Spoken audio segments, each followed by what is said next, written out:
दापोलीकरांसाठी तरुणाने दिला मैत्रीचा अनोखा संदेश। सध्या मैत्री संदेश प्रत्येकाच्याच मोबाईलवर फिरत आहेत आणि या अनुषंगाने प्रत्येक जण आपापली मैत्री जपण्याचा प्रयत्न करीत असतो। काही जण तर मैत्री निभावण्यासाठी जीवाचं रान करतात। दापोलीकरांनाही एक अनोखा मैत्री संदेश पाहायला मिळाला।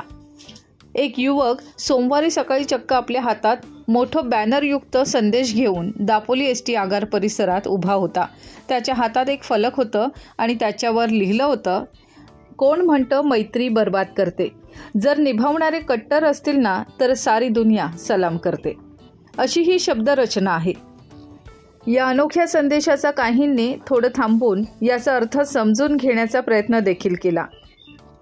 कोण म्हणतं की मित्राच्या संगतीने वाया गेला, पण मैत्री जर का अतूट असेल आणि मित्र चांगला असेल तर जग देखील अशा मैत्रीला सलाम करतं।